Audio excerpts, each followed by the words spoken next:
Ko darīt, ja manu dārzu ir apsēduši kaitēkļi?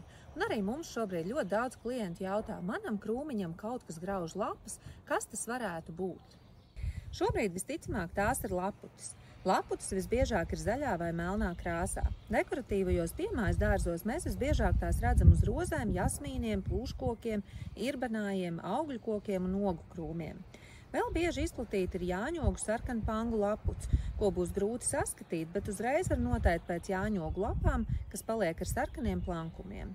Var atrast daudz tautas līdzekļus, kā cīnīties ar laputīm, bet mēs iesakām izmantot Latvijā reģistrētus augu aizsardzības līdzekļus, insekticīdus Mavrik un Nīmazāli. Nīmazāle ir dabīgs bioloģisks līdzeklis, kas izgatavots no nīmkoka sēklu ekstrakta, un to izmantojam cīņā ar laputīm uz augļu kokiem, ogu krūmiem un citām ēdamajām kultūrām. Savukārt Mavrik ir sintētisks līdzeklis, un to izmantojam visiem pārējiem dekoratīvajiem augiem. Kā pagatavot izsmidzināmo šķīdumu? Nīmazāle šīta 5 ml pudelīte uz 1 litru ūdens, savukārt Mavrik 5 ml pudelīte uz 5 litriem ūdens. Un būs jāiegādājas kāds miglojamais aparāts, ar ko veikt smidzināšanu.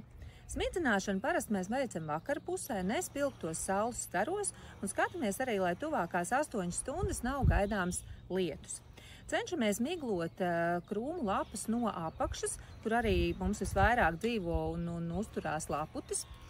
Un svarīgi, pamanot jau pirmās laputis dārzā, jārīkojas pēc iespējas ātri, jo laputis vairojas ļoti lielā ātrumā un pie lielāka daudzuma kāds krūms var aiziet arī bojā. Nīmazāle, lai arī dabīgs un bioloģisks līdzeklis, tomēr nebūtu ieteicams to izmantot vēlāk kā 2 nedēļas pirms ražas novākšanas. Abus šos līdzekļus var iegādāties gandrīz visos dārza preču veikalos, un pirms lietošanas noteikti rūpīgi izlasam lietošanas instrukcijas.